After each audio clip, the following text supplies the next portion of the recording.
Muy bien, buenos días a todos y a todas. ¿Cómo están? Qué bendición es verlos aquí juntitos. Gloria a Dios por los que nos pueden unir hoy y de verdad que les damos una bienvenida. Es una bendición poder tenerlos entre nosotros hoy, después de tenerlos tantos días sin tenerles cerquita. Y realmente le damos gracias a Dios que hace eso posible. También a los que están en casa les mandamos un abrazote y un sentido también de amor y de extraño, porque somos familia en Cristo y les extrañamos también.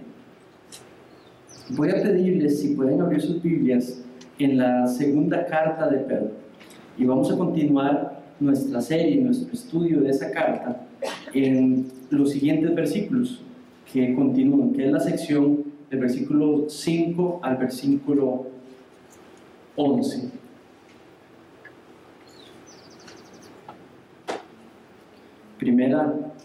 Segunda carta de Pedro,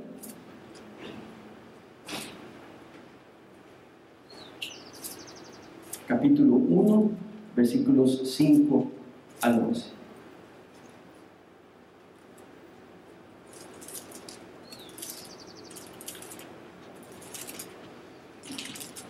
Voy a leer desde versión Reina Valera y dice así: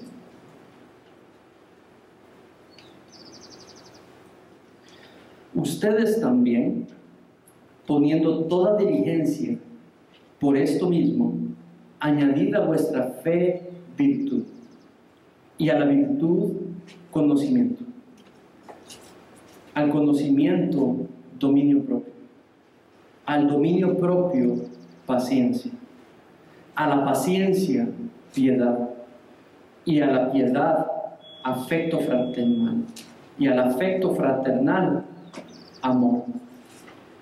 Porque si estas cosas están en ustedes y abundan, no les dejarán estar ociosos ni sin fruto en cuanto al conocimiento de nuestro Señor Jesucristo.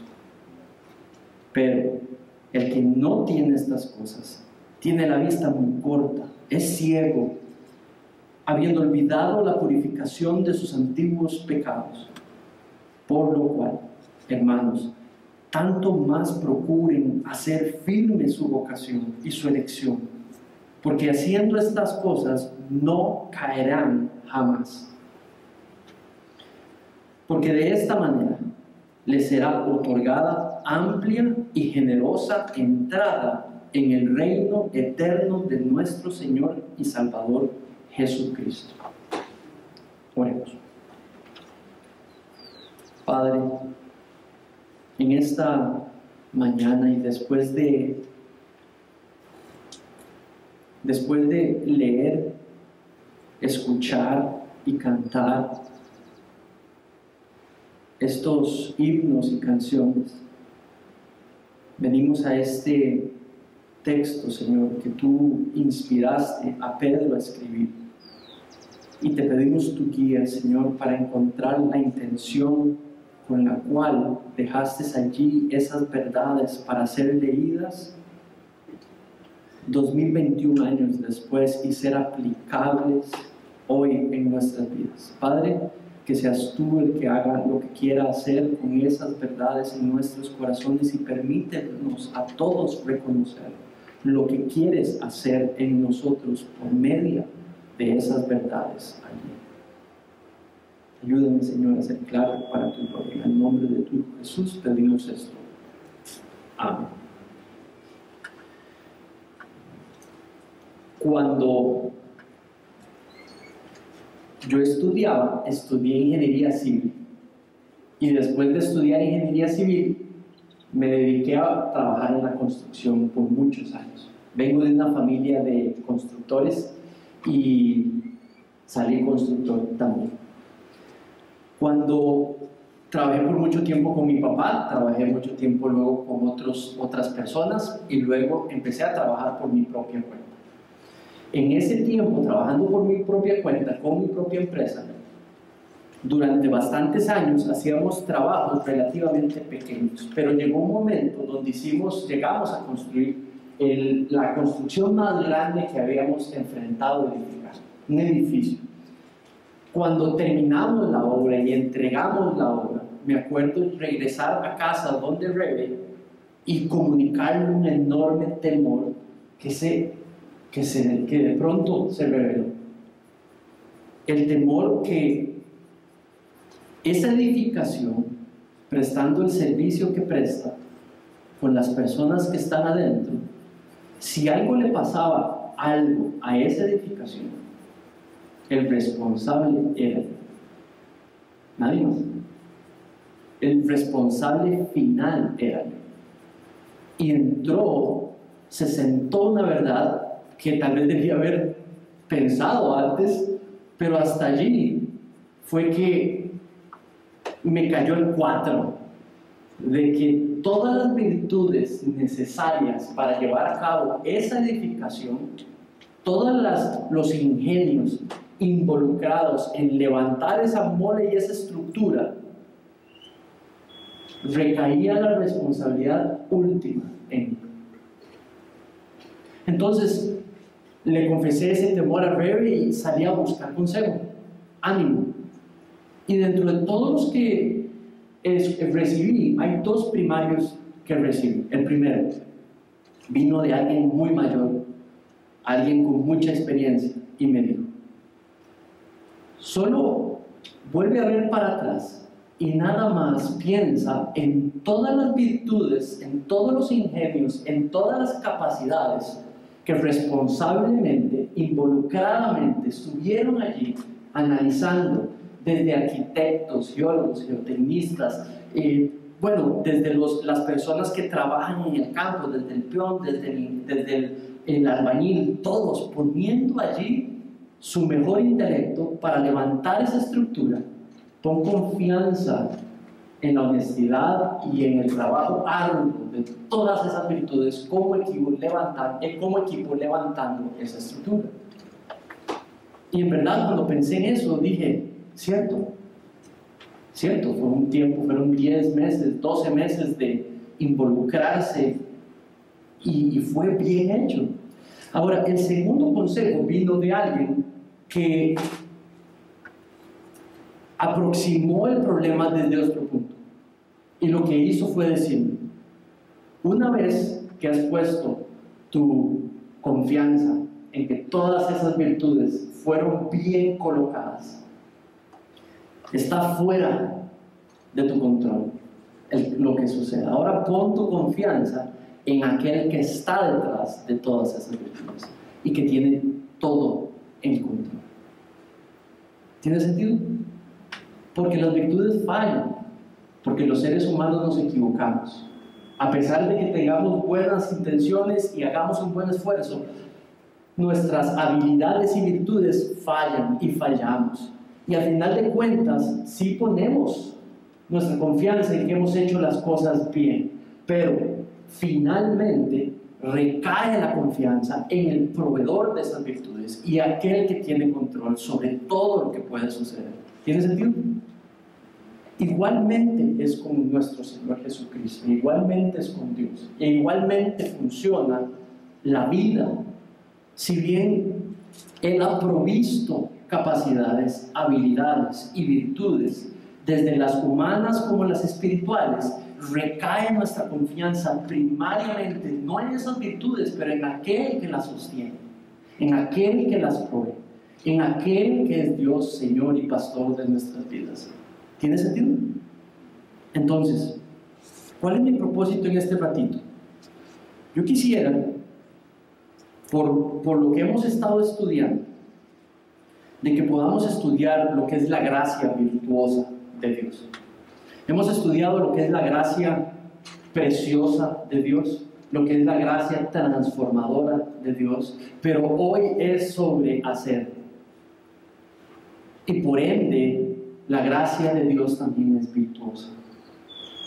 Tiene la consecuencia de generar virtudes en nosotros, visibles para ti y para otros.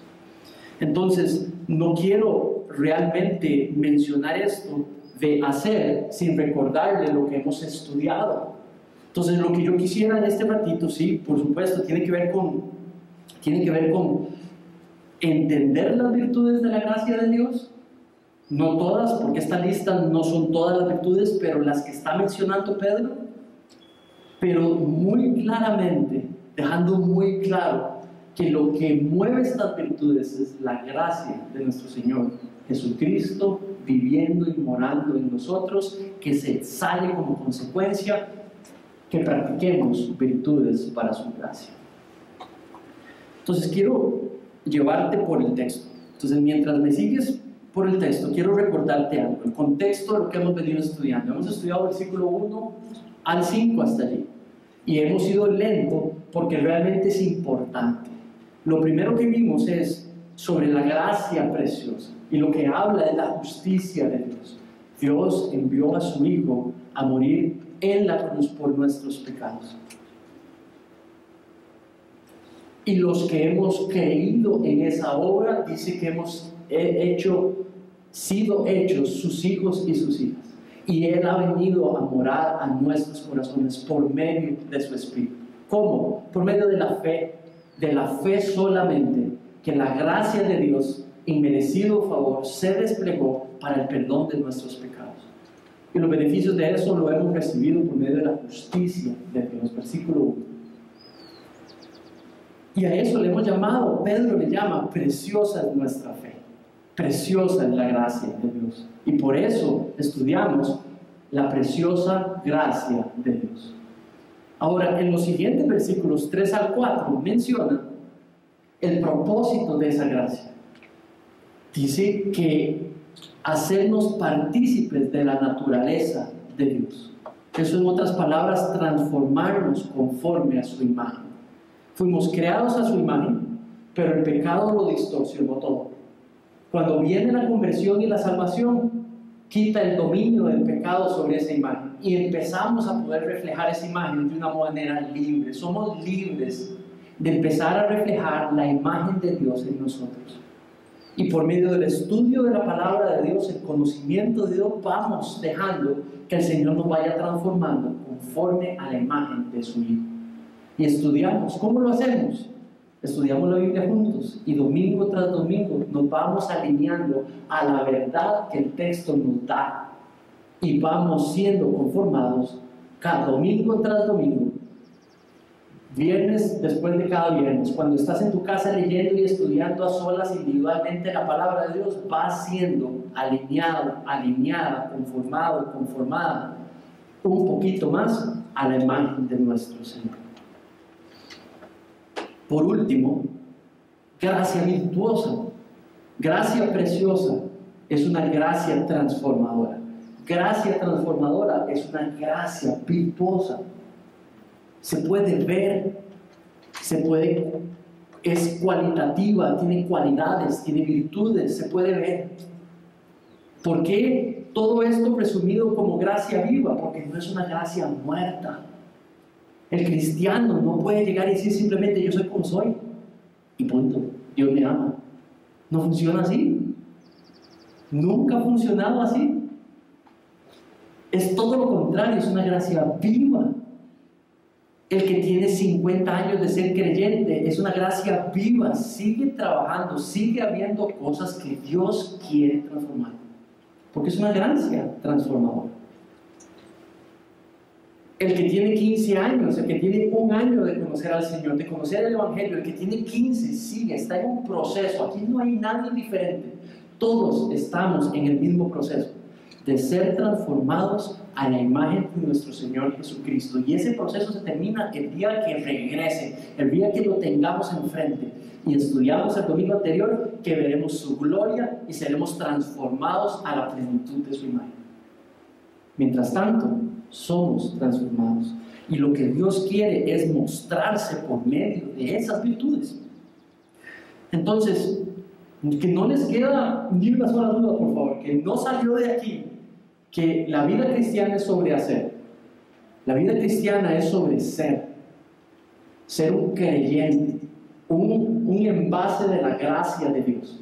Y de ahí, de la gracia de Dios, ese favor inexplicable, de Dios trabajando en nosotros, salen resultados. Es de ahí, es en la confianza que Dios trabaja en mí que yo hago cosas. ¿Tiene sentido? No es que somos super galletas moralmente y por eso somos tan santos, porque somos tan buenos. Eso es moralismo. Y no es moralismo lo que quiero promover hoy. Pero Pedro hoy quiere hablar sobre hacer. Pedro hoy quiere mandar mandatos sobre hacer a la iglesia de esos tiempos. Y Dios quiere mandar esos mismos mandatos hoy a hacer, a practicar. Producto de la gracia transformadora que trabaja en nosotros. Ok, Manrique, pero entonces, ¿qué está queriendo decir? Que tenemos que... Eso no suena como medio legalista, ¿no? Porque la confianza de que podemos hacer no está en nosotros, está en la gracia de Dios en nosotros. Si haces ese paso antes, estás poniendo tu dependencia en Dios para hacer y no en tus capacidades. ¿Tiene sentido? Muy bien. Lo primero que vemos a Pedro hacer, de manera puntual, es durante toda la sección decirnos que la gracia de Dios es una gracia virtuosa. La gracia de Dios se puede ver por virtudes. Entonces, lo primero que hace es pedirle a esos cristianos que están escuchando a Pedro, leyendo a Pedro por primera vez, es que con enorme esfuerzo, con gran compromiso, crezcan en las virtudes de una gracia que está viva. Que crezcan en desarrollar, en conocer, en entender, en desplegar las virtudes de una gracia no muerta, pero de una gracia viva. Que está latente, que se ve, que se mueve, que cambia. Mira lo que dice el versículo 5, dice: también poniendo toda diligencia, por esto mismo añadan a su fe virtud, a la virtud conocimiento, al conocimiento dominio propio, al dominio propio paciencia, a la paciencia piedad, y a la piedad afecto fraternal, y al afecto fraternal amor. Entonces, con gran esfuerzo, Dios quiere que usted y que yo, que tú y yo, crezcamos en las virtudes de una gracia viva. ¿Por qué con gran esfuerzo? Mira la palabra que utiliza, dice con toda diligencia. Ahí lo que está queriendo decir es el determinado, planificado, libre, voluntario, decisión, dedicación de tiempo para hacer mi trabajo, mi tarea de desarrollar estas cosas en mí. Es un esfuerzo voluntario, es un esfuerzo mental, es un esfuerzo emocional, implica tiempo, implica esfuerzo. Cuando dice literalmente, poniendo toda diligencia, esto no es para vagos. Esto no es para perezosos. Lo que dice claramente es poniendo toda diligencia. Mira, voy a llevarlos a las otras versiones para ver qué palabras utiliza. Porque si todos traducen de manera parecida, no hay duda. Dice, versículo 5: vosotros también poniendo toda diligencia, por esto mismo añadan. Dios habla hoy, y por esto deben esforzarse en añadir a su fe la buena conducta. Biblia de las Américas: por esta razón también obrando con toda diligencia añadan. Versión internacional: precisamente por esto esfuércense por añadir a su fe. Entonces no hay duda, es con ganas, es con tiempo, es con dedicación, no es para perezosos, ¿verdad? No es para los que quieren un cristianismo rápido, no es para los que quieren resultados inmediatos. No, esto es para hombres y mujeres que su prioridad es Dios, que su prioridad es su salvación, su santificación. Necesita trabajo. Ahora, lo segundo que dice es añadan. Las 4 versiones dicen pónganle, añadan. Y quiero decir eso porque es importante, porque Es algo que voy a explicar dentro de un ratito, bastante, bueno, más lo voy a explicar bien más. Lo que tienen allí es una lista, ¿cierto? Es una lista. Pero no todas las listas en el Nuevo Testamento o en el Antiguo Testamento son iguales, ni se tratan iguales. Esta es una lista especial. Entonces dice, con gran esfuerzo crezcan en las virtudes. ¿Ok? Con gran esfuerzo añadan. La palabra que todo el mundo usa es añadan. ¿Por qué no practiquen? Pero dicen añadan. La palabra en español es escogida porque todos los traductores están identificando que es como, usted tiene una olla y póngale, ¿verdad? Agréguele. El sentido de agregarle es todos juntos al final, que es el resultado cuando la olla está llena de todas las virtudes.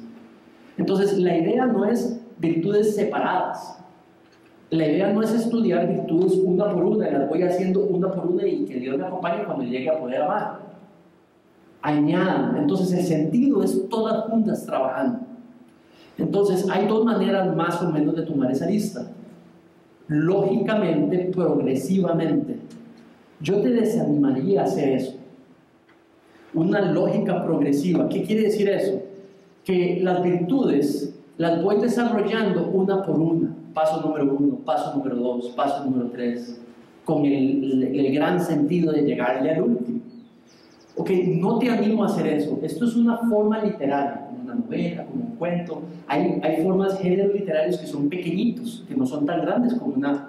Y este es uno que se llama Sórites. Y Sórites lo que hace es que da una lista para ser entendida como una cadena, con eslabones. Cada virtud es un eslabón unido y lo que quieres es pensar en todos funcionando al mismo tiempo. ¿Tiene sentido? Si en los versículos anteriores nos dijo transformados a la imagen de Cristo, esto tiene sentido, es toda la imagen de Cristo, no solamente una o la otra o por allá. Si lo tomas como una progresión lógica, tienes un peligro. Míralo ahí en la lista, que las virtudes salen antes del conocimiento. Porque si las virtudes salen aparte de la palabra de Dios, lo que para ti es una virtud y por lo que es una virtud pueden diferenciar, no es la misma fuente. Entonces, por eso entiendo que esto no es una progresión lógica, porque las virtudes estarían saliendo primero que del conocimiento de la palabra de Dios sobre nuestro Señor Jesucristo. Entonces, es una lista que lo que quiere verse, y por eso te pongo ese dibujito ahí, que es como una cadena. Cada virtud es un eslabón pegadito, funcionando. Lo que quiere es ese servicio que da la cadena completa, unida, fuerte, sólida. Entonces, con gran esfuerzo, crezcan en las virtudes de una gracia que está viva. Entonces, piensen en la lista completa, funcionando unida. No en una por una, no en una primero que la otra, sino toda la identidad que genera esas 8 virtudes puestas en práctica. Ahora, cuando digo virtudes de una gracia viva, creo que ya lo he explicado un poquito. ¿A qué me refiero? Que ponemos nuestra esperanza y nuestra dependencia de Dios en practicar esto, no en nosotros mismos. ¿Tiene sentido? ¿Saben? Cuando reconocí el temor de qué le podía pasar a esa edificación, lo que me di cuenta es que yo había puesto sobre quién mi confianza, en cuáles virtudes, en las nuestras, en las mías. Cuando el temor se volvió inmenso, es porque estaba poniendo, depositando mi confianza en las virtudes de todos los involucrados. Pero al final de hacer eso vino la pregunta, ¿y qué tal si nos equivocamos? Y por supuesto que la confianza en esas virtudes se tambalea, porque nadie puede garantizar que no hubo error. Entonces, el segundo consejo de la ilustración fue el que solidificó la confianza. Tratamos de hacer el trabajo bien. Estamos seguros que hicimos el trabajo bien. Por ende, aparte de eso, ahora yo coloco mi confianza específicamente en el Señor. Que ese edificio se va a funcionar, que va a funcionar bien, que va a servir bien. Cuando salimos a practicar estas virtudes, no los estoy lanzando, no los quiero lanzar, no los quiero invitar. Sería engañarlos a que los salgan a practicar en sus fuerzas.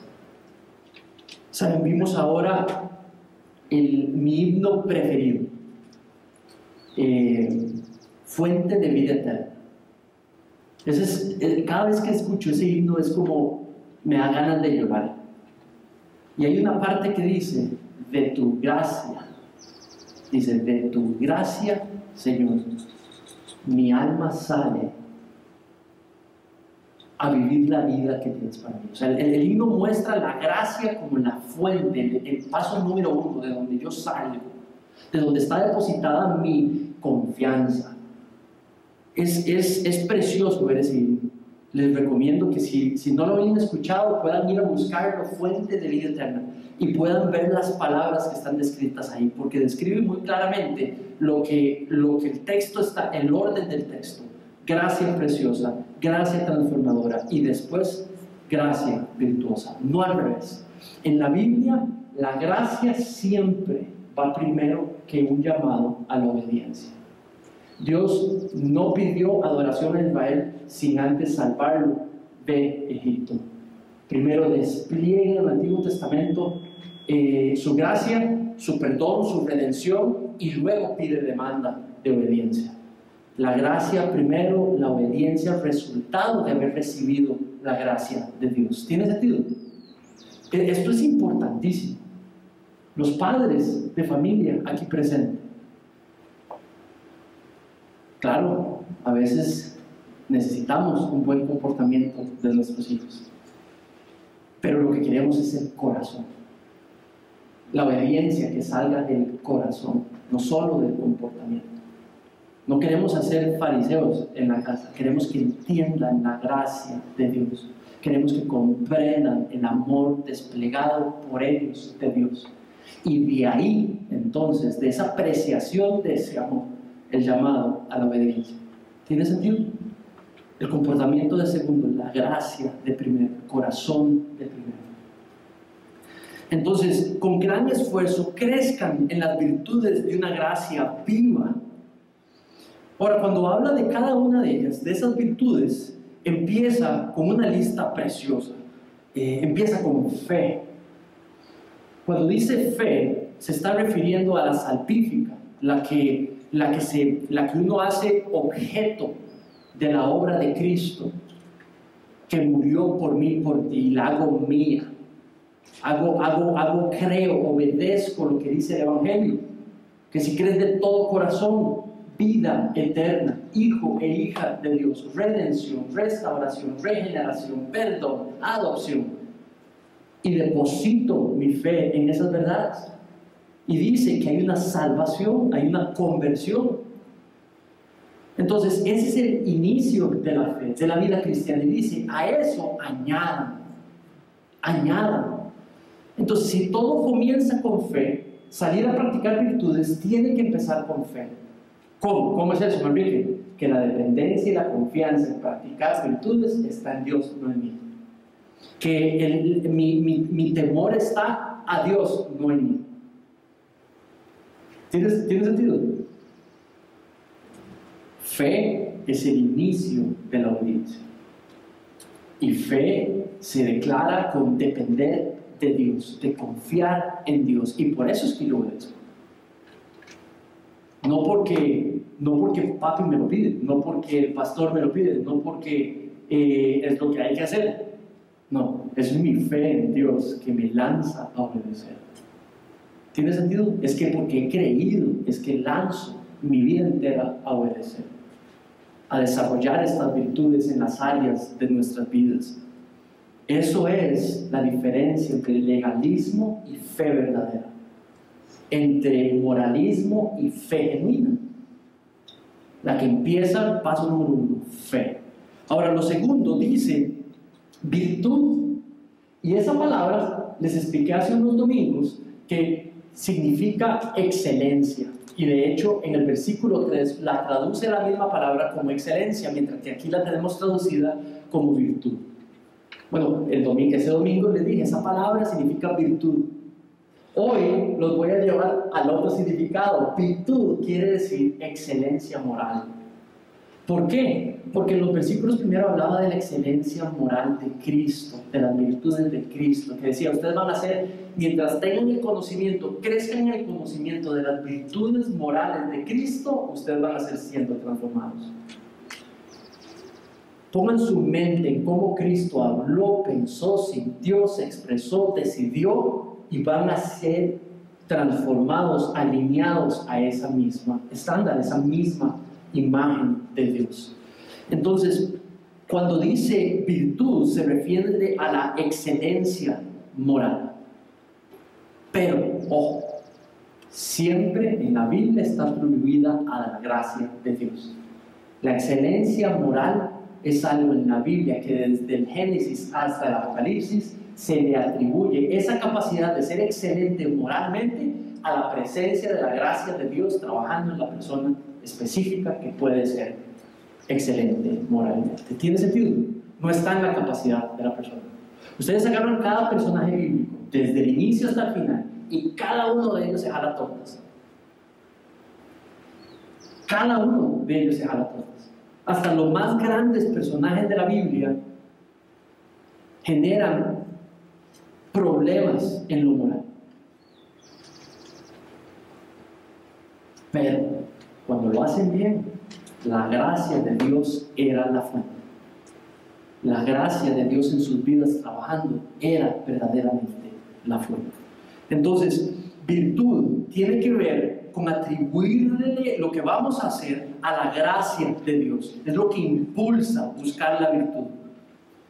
No polarices soberanía de Dios y responsabilidad humana. Ellas están juntas. Nosotros podemos practicar vivir en la gracia de Dios y salir a hacer, pero impulsados por la gracia de Dios. Muy bien. Lo segundo que menciona es conocimiento. Cuando dice conocimiento se refiere a la voluntad de Dios, conocer lo que es voluntad de Dios, crecer en lo que a Dios le agrada. Habla de una vida, la virtud de ir creciendo en eso que a Dios le place, en aquello que a Dios le desagrada. Entonces esto no es algo que uno pasa por un curso y ya, listo, ya lo sé. Eso es algo que vamos aprendiendo progresivamente, semana tras semana como iglesia. Por eso tiene sentido estar juntos. Algunas cosas las vamos a aprender desde el texto, otras las vamos a aprender porque hablé con doña Carmen, otras vamos a verlo porque me lo contaron, alguien lo estaba diciendo y yo lo aprendí. Entonces el sentido corporal de crecer en las virtudes de Cristo es el diseño de Dios, estar en la iglesia para aprender las virtudes sobre Dios, las virtudes de Dios. Entonces conocimiento tiene que ver con entender, con discernir, con conocer la voluntad de Dios.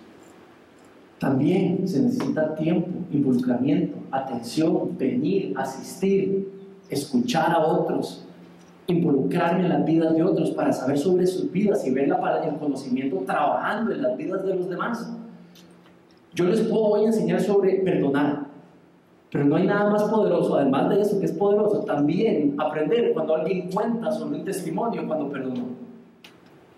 Y la lección es tan profunda en el papel como en la vida, cuando le cuentan a uno la experiencia de perdonar, a pesar de lo recibido. Luego, cuando habla de dominio propio, esto quiere decir autorrestricción. Dominio propio, un sinónimo es autorrestringirse. Lo que hablamos la semana anterior es sobre los deseos. Son los que Dios va transformando primariamente, los pensamientos, pero especialmente lo que deseamos los va transformando. Entonces, cuando habla de dominio propio, se refiere a los deseos, en este contexto, a los deseos del ser, que son pecaminosos por naturaleza. Entonces, la virtud de desarrollar, poder restringir mis deseos, para que no lleguen a un punto que se vuelven pecaminosos. Yo quiero transporte, yo deseo transporte, necesito transporte. Entonces, dominio propio, autorrestricción, para proveer la necesidad y no ir más allá de lo que debo de adquirir.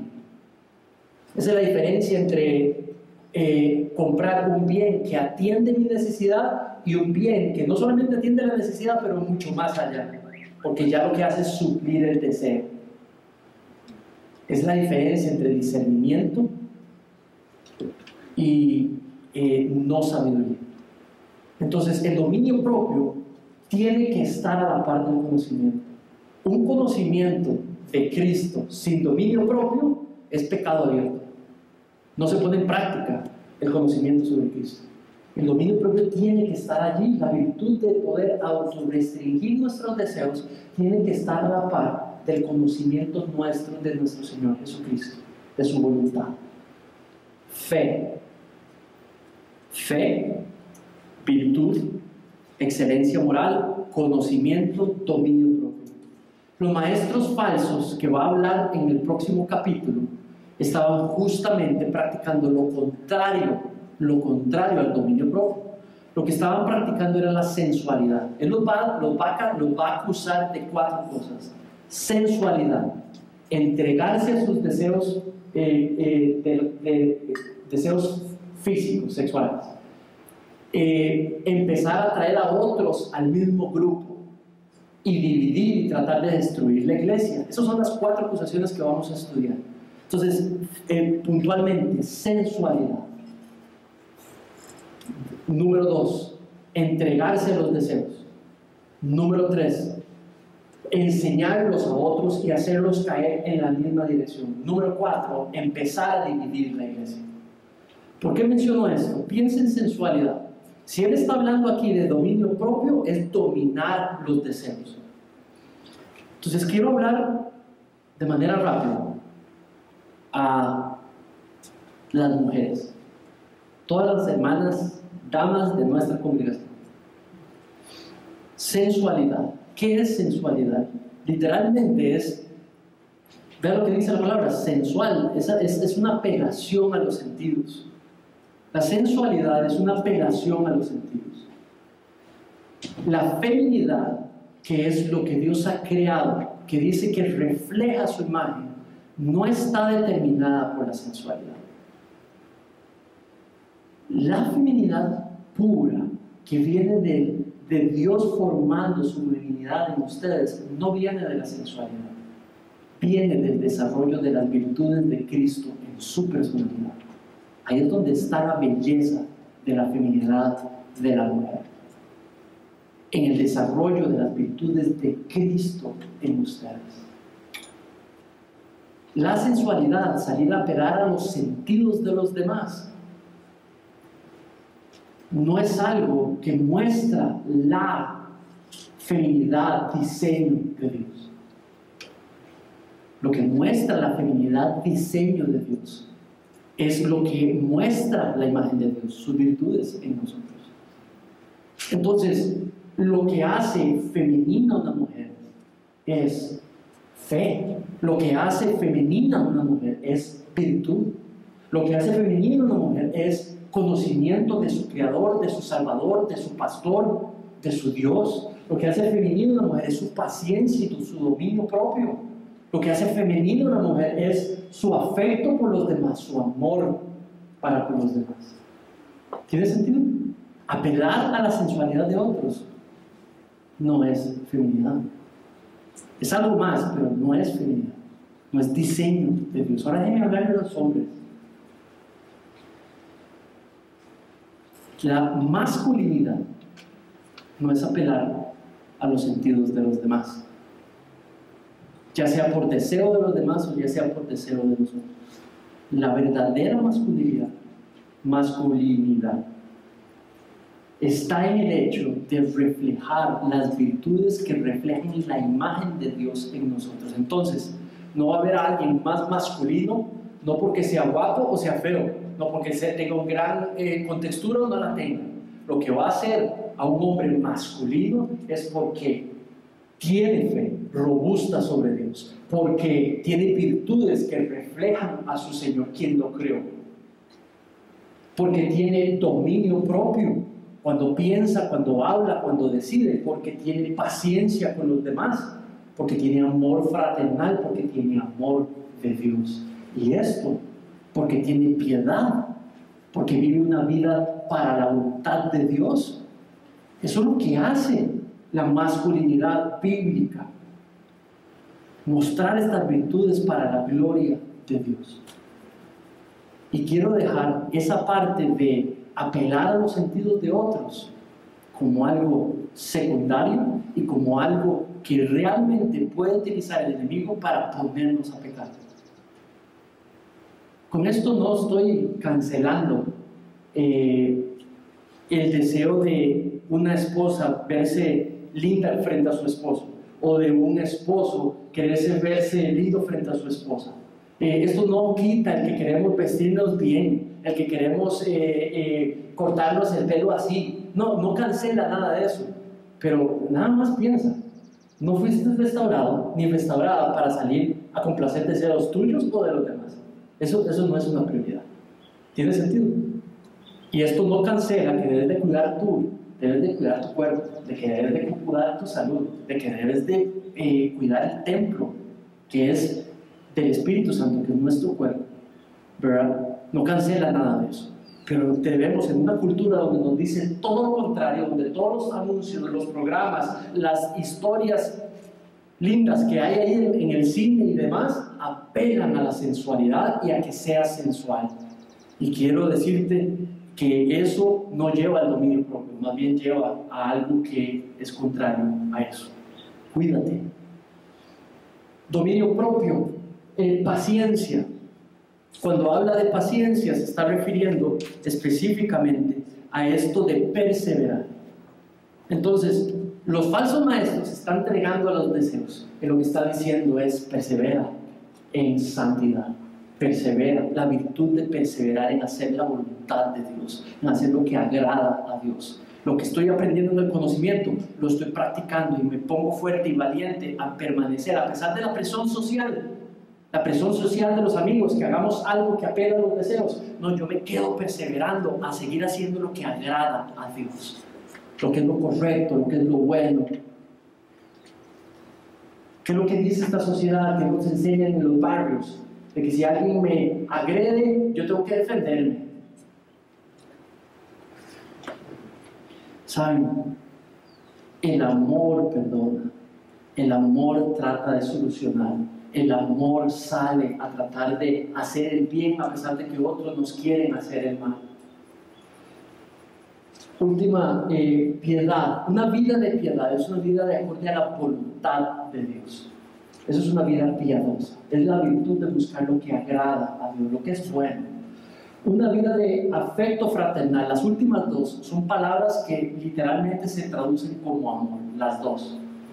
La primera, amor fraternal, es el amor que practica un hermano por una hermana. Esa es la palabra que se utiliza ahí. Cuando literalmente en la Biblia se está enseñando a un hermano a amar a una hermana o un padre a amar a una hija, dice amor. Pero cuando lo utilizan en el Nuevo Testamento, en español lo traducen como amor fraternal. Ese es el amor que practicaban los cristianos los unos con los otros. Entonces, amor fraternal es ese porque somos hermanos, hermanas en Cristo, nos amamos con este amor. Ese amor de familia, ¿verdad? Por eso de hecho dice filos, la palabra empieza con filos, amor de familia. Entonces, la segunda palabra es el amor de Dios en nosotros. Es el amor que desplegamos, el que es la mejor manera, que describe la palabra como lo que no falla, la mejor virtud, el resultado primario de la instrucción bíblica, amor. Entonces ahora sí, piensa en esa lista, todas juntas, en una cadena fuerte, siendo practicadas. Lo que busca es que no las veas separadas, sino que las veas como una sola unidad. Muy bien. La segunda idea de Pedro nos la presenta en los siguientes versículos y dice así. Versículo 8. Porque si estas cosas están en ustedes y abundan, no les dejarán estar ociosos ni sin fruto en cuanto al conocimiento de nuestro Señor Jesucristo. Entonces, lo que llama es a crecer en estas virtudes, en crecer para que nuestro conocimiento de Cristo dé fruto. El llamado ya es no solamente a entender las virtudes, añadirlas a la fe, todas juntas, vivirlas para ser transformados en esas virtudes, pero ahora es crezcan en ellas, conózcanlas, entiéndalas, pero el segundo es crezcan en ellas. Mira el verbo, dice, si estas cosas están en ustedes y abundan, no van a estar ociosos, no van a estar sin fruto. La metáfora es alguien que está sin hacer, la metáfora es alguien que no fructifica. La persona que se mete con estas virtudes da fruto con respecto a lo que conoce sobre Jesús. Conocer sobre Jesús y no dar fruto no es compatible. Conocer a Jesús debe de producir fruto. Esto no busca que vivamos estresados. Esto lo que busca es que no vivamos muy relajados. ¿Tiene sentido? Esto es como para que no se me relajen y yo no me relaje. No entremos en ese ámbito de que es que así soy yo. No, sí, así es usted, pero no así. Ahora necesita ser transformada a la imagen de Cristo. No ser complaciente con nosotros mismos, como somos, sino encontrarnos creciendo conforme al crecimiento, conocimiento en Cristo. Voy siendo transformado, va siendo transformado. Ahora mire allí, dice la palabra, el versículo 8 dice porque. Si dice porque es resultado o razón. Tienen las virtudes, porque tienen las virtudes, crezcan. Estas son las virtudes, por lo tanto, crezcan. Crezcan en ellas, porque tienen conocimiento de Cristo, porque no pueden ser hallados ociosos, porque tienen que dar fruto. Deben de dar fruto.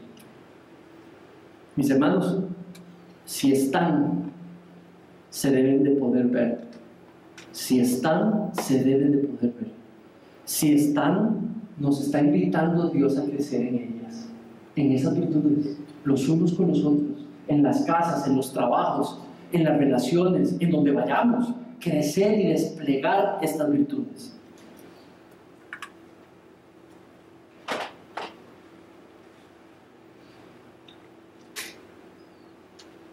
Una gracia sin virtudes no es gracia del todo. Una gracia sin virtudes no es gracia del todo. Mira el versículo 9.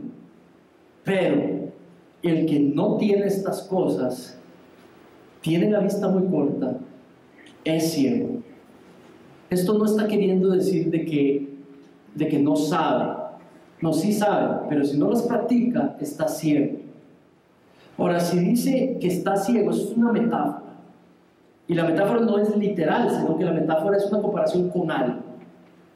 Entonces, yo puedo saber que ella está a la puerta. Voy a poner un ejemplo. Yo puedo saber que ella está a la puerta. Y digamos que me desconcentro. Pasan horas, pasan días. Yo sabía que ella estaba a la puerta. Pero llega un momento donde de pronto le pregunto a Juan Luis, ¿dónde está la puerta? Entonces Juan Luis es como, ¿verdad? Y yo lo sabía. Pero entonces, ¿qué está pasando? No lo sé, no, sí lo sabía.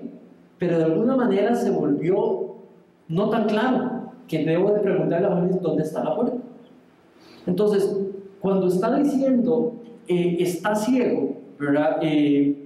Perdón, déjenme ver las palabras. Dice, tiene la vista corta, es ciego. No es que no sabe, no es que no ve, pero de alguna manera no puede decidir con el conocimiento que tiene. No pone en práctica el conocimiento que tiene. Entonces parece que no discierne lo que tiene que hacer. Entonces, cuando dice eso, dice, habiendo olvidado la purificación de sus antiguos pecados. Está hablando de su salvación. Está diciendo el que sabe y no las practica. Es como si se hubiera olvidado que sus pecados fueron perdonados, que fue comprada con esa sangre y que se debe de vivir para mostrar las virtudes de Cristo en su vida. Entonces la declaración no es determinística, pero sí les está mandando de indirecta a los falsos maestros que están cometiendo pecado sexual abierto. Les está diciendo, ustedes saben, no lo practican. Entonces no es gracia virtuosa, no es gracia transformadora, no es gracia preciosa, no es gracia viva, no es gracia del todo. Ahora, esto es un mensaje claro de Pedro para los falsos maestros. Ustedes están entregados a no mostrar estas virtudes. Pongo en duda su fe. No es fe verdadera. Ahora, ¿cómo nos debe enseñar en esta mañana? No es de que si de pronto Manrique está un toque flaquillo en amor fraternal, ya está. Seguro no es gracia verdadera. No creo que sea la intención de Dios que haga eso con nosotros. La intención de Dios es romper cualquier sugerencia a que tenemos control de cómo vivir y manejar nuestros deseos personales, porque no lo tenemos. Nuestros deseos personales fueron comprados con sangre y están clavados en la cruz, y Dios quiere desarrollar sus virtudes en nosotros.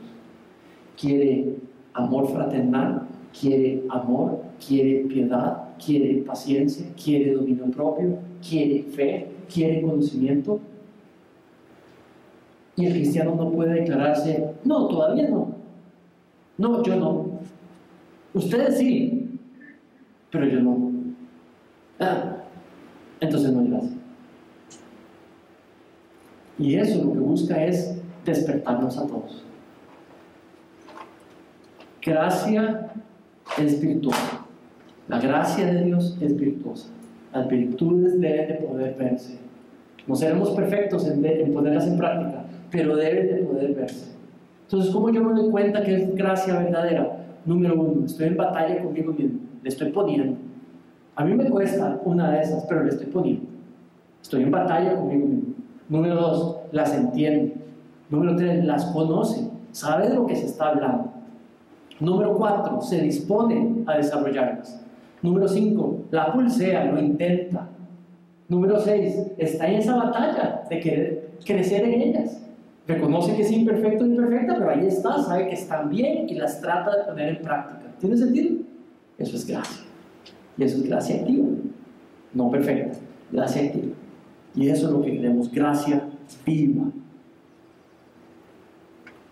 Y por último, nos dice, confirme su llamado y elección. Y usa dos palabras gruesas. Mira lo que dice el versículo 10. Dice, por lo cual. Entonces déjenme resumirle. Por lo cual, virtudes crezcan. Virtudes de la gracia que está en ustedes. Crezcan. No se queden muy cómodos, ¿verdad? Muestren la gracia. Número 3, confirmen su llamado y su elección. Estas dos palabras lo que hablan es su conversión, lo que están hablando es su salvación. Confírmenla. Ahora la pregunta es, ¿confírmenla a quién? Miren 10, por lo cual, hermanos, tanto más procuren estar firmes en su vocación y en su elección. Vocación es sinónimo de llamado.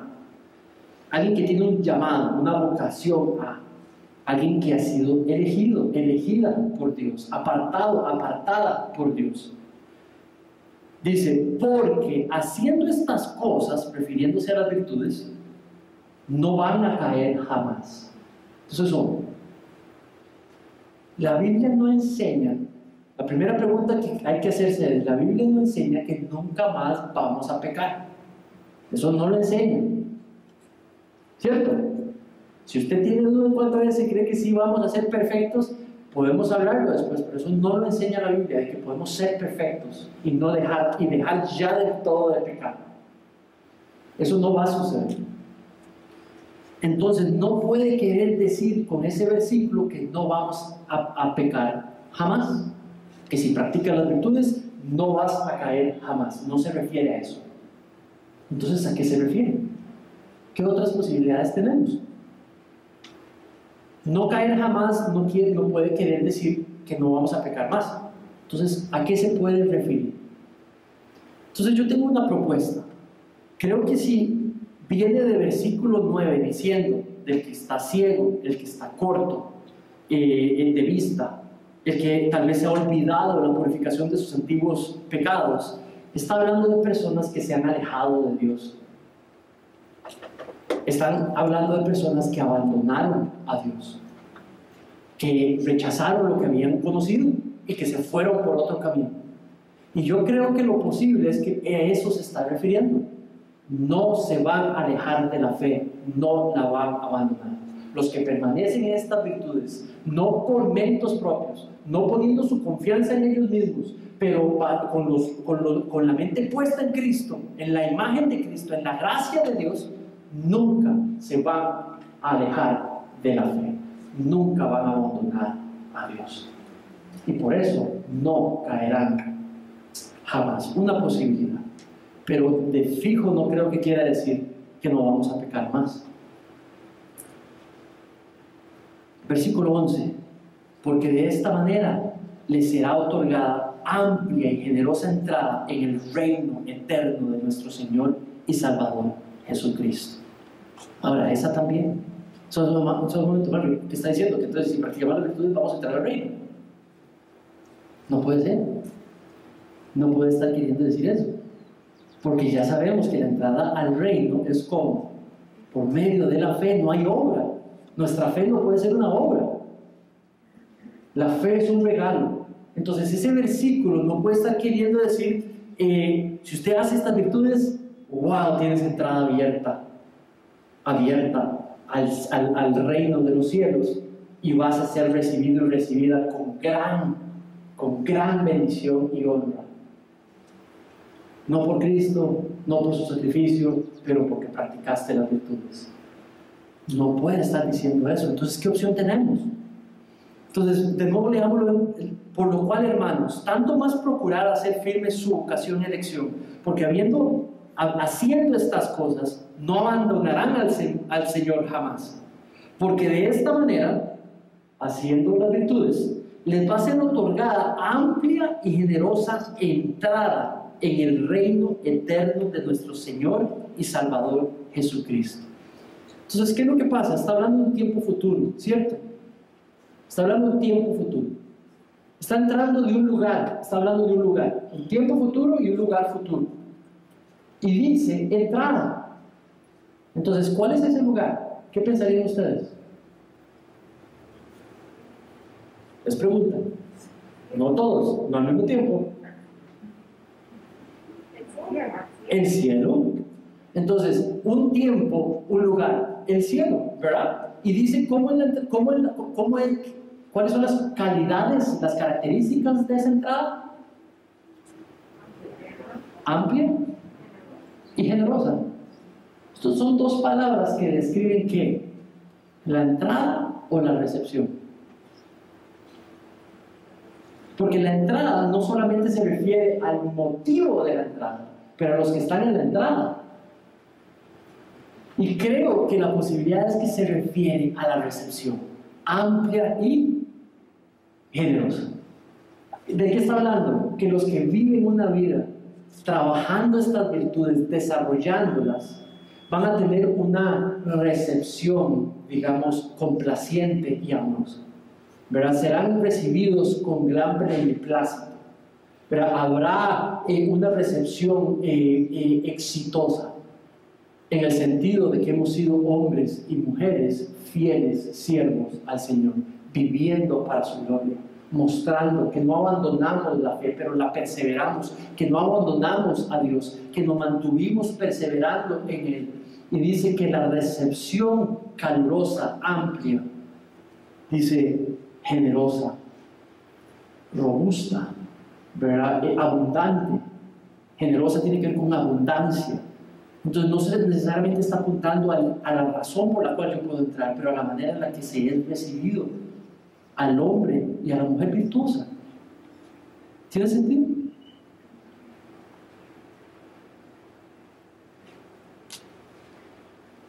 De nuevo, gracia preciosa. La justicia de Dios se desplegó en Cristo Jesús. Por medio de la fe tenemos acceso al Padre. Tenemos una relación personal íntima con Él. Y nos sigue santificando. Número 2. Gracia. La gracia de Dios es ese favor no merecido, inexplicable de Dios por nosotros. Y se sigue mostrando, transformándonos. Gracia transformadora. El Espíritu Santo transformándonos. Utilizando el texto, la verdad del texto para transformarnos. Pero este se tiene que volver visible al mundo. Si la gente tiene que conocer sobre Cristo, no solamente tiene el texto, tiene los cristianos para que puedan ver la imagen de Dios reflejada en los imperfectos e imperfectas cristianos, para que muestren la imagen. Y por lo tanto, la gracia verdadera es virtuosa y se muestra con virtudes. Fe, dominio propio, paciencia, piedad, conocimiento. La fe verdadera, la gracia verdadera tiene que saber, tiene que conocer su Biblia, tiene que conocer la voluntad de Dios, tiene que poder explicarla, presentarla, vivirla y ejemplificarla, por supuesto. Amor fraternal, las virtudes de Dios. Que la gracia sea la que impulse la práctica, el entendimiento, el crecimiento de estas virtudes. Vamos a amar a otros, a pesar de cómo nos han tratado.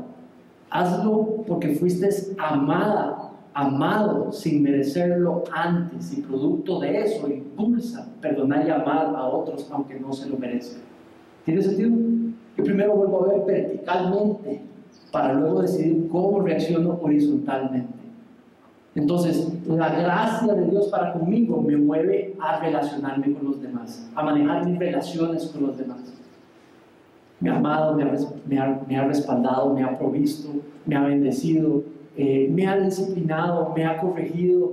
Entonces, con esas verdades yo me entrego a relacionarme con los demás. No hagas lo que hice yo en el ejemplo que te di. No pon tu fe y tu esperanza y tu dependencia en tus virtudes. Pon tu fe primero en aquel que está detrás, en el que es el proveedor de virtudes. Robusta fe en Él. Y basado en tu relación con Él, tu comunión con Él, despliega esas virtudes a los demás. Y en segundo chance puedes poner fe en esas virtudes, las que salen de una gracia robusta. Amén. La gracia de Dios es preciosa, es transformadora y es virtuosa. Oremos.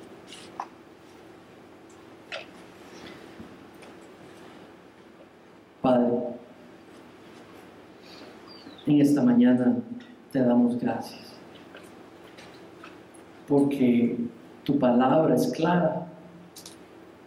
Y por clara me refiero que el hombre y la mujer común y corriente pueden leer y entender. No es un código extraño. Ella es clara. Y gracias porque vemos esta lista y pensamos en tu Hijo Jesús y te pedimos, formes el carácter, la mente de tu Hijo más y más en nosotros. Padre, te pido específicamente por nuestra fe, nuestras virtudes, por nuestro conocimiento de ti, por nuestro dominio propio, por nuestra paciencia y perseverancia, por nuestra práctica de tu piedad, de lo que es agradable a ti. Te pido por el amor fraternal que podemos practicar. Te pido por el amor que podemos expresar a otros, Señor. Te suplicamos en esta mañana nos permitas entender y comprender más, ansiar, desear más, desplegar estas virtudes, Señor, a otros y encontrar gozo en ello. Padre, que hoy, Señor, puedas acrecentar nuestro sentido de conocer y agradecer esta gracia que has depositado y desplegado en nosotros. Haznos, Señor, fórmanos, Señor, en hombres y mujeres que creen más, que te creemos más, que queremos moralmente ser mejor, que queremos, Señor, conocerte mejor. Forma hombres y mujeres en nosotros que queremos dominarnos más y mejor, que queremos poder ser más pacientes y perseverantes. Forma en nosotros hombres y mujeres, Señor, que puedan ser más piadosos, vivir más conforme a tu consejo y voluntad. Forma en nosotros, Señor, un afecto más genuino hacia los demás, más robusto hacia los demás. Padre, haznos hombres y mujeres amorosos, amorosas, que volvemos a ver a tu amor desplegado y nos sentimos amados y amadas y desplegamos este amor a otros, Señor. Ayúdanos a crecer en estas virtudes. Ayúdanos a dar fruto, Señor, en los momentos más difíciles, con las relaciones más complicadas que tenemos, en las oportunidades donde normalmente fallamos. Ayúdanos, Señor. No lo podemos hacer sin ti. Padre, cualquier cosa a lo que estemos ciegos, oh Dios, permítenos ver mejor. Señor, recuérdanos que nos has purificado, que nos has hecho libres de vivir así. Padre, te pido que nos ayudes a encontrar en estas virtudes nuestra vocación, nuestro llamado, para mostrar a Cristo, para conocer a Cristo mejor.